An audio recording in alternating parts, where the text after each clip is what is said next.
আওয়াজুলি কিসের? মুরগাটা কি চাক্কা তুলে ফেললো নাকি? ভাই কেউ দেখার আগে কাইটা বলেন, নাইলে সমস্যা হইব। আরে না, মুরগাটা এখনো মরে নাই, চল যাই। আরে আরে ওই রাস্তার মধ্যে একটা মুরগি অ্যাক্সিডেন্ট হয়েছে। তুই দাঁড়া, আমি একটা ছুরি আনতাছি। ভাই মুরগির মালিক দেখলে কিন্তু ঝামেলা হইব। শোন, আমরা হয়তো মানুষের চোখ ফাঁকি দিতে পারবো, কিন্তু আল্লাহর চোখ ফাঁকি দিতে পারবো? রামিম তাড়াতাড়ি মুরগিটা লো, ধর সাবধানে, হ্যাঁ সাবধানে।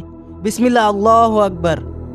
ভাই এই মুরগিটা কার আপনি জানেন? এই বাড়িরই কারো হইব, আমি যাইয়া দিয়ে আসতাছি, আপনি চলে যান। কি রে আরাফাত, এনে কি হইছে? কোনো সমস্যা? ভাই এই মুরগিটা বাইকের সাথে বাড়ি খাইয়া রাস্তায় পইরা ছিল, তাই জবাই কইরা দিছি। আরে এটা তো আমার মুরগাটা, এটারে অ্যাক্সিডেন্ট করলো কেডায়? আমার সোনালী মুরগাটা শেষ, আমার হৌরের লেগে রাখছিলাম। এই আপনি দেখে গাড়ি চালাইতে পারেন না? চোখকে আতলিয়া চালান নাকি ফকাটলিয়া চালান? আরে ভাই আপনি এমন করতেছেন কেন? একটা অ্যাক্সিডেন্ট হয়ে গেছে, এখন কি করার? আর আপনার কত টাকা হয় আমি দিয়া দেমু।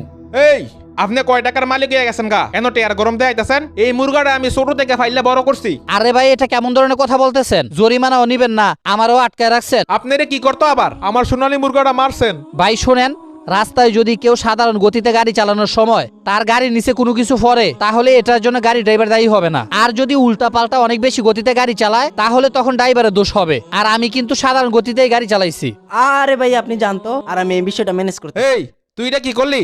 আমার মুরগাটা মারছে, তুই লোকটারে ছাইরা দিলি? শোনেন ভাই, উনি তো এটা ইচ্ছা করে নাই, আর ওনার কোনো দোষও নাই এখানে, আর আপনি এটা নিয়ে বাড়াবাড়ি করতেছেন। শোনেন ভাই, আজকে মুরগির উপরে বিপদ আসছে, কালকে আপনার উপরেও বিপদ আসতে পারে, কোনো কিছু নিয়ে বাড়াবাড়ি করার দরকার নাই। আর আপনি একজন মুসলমান হিসাবে অন্যের ভুলটা ক্ষমা করে দেওয়া উচিত। অথচ ওই লোক ভুল না করেও জরিমানা দিতে আসছে, আর আপনি তারপরেও ওই লোকের সাথে খারাপ ব্যবহার করলেন।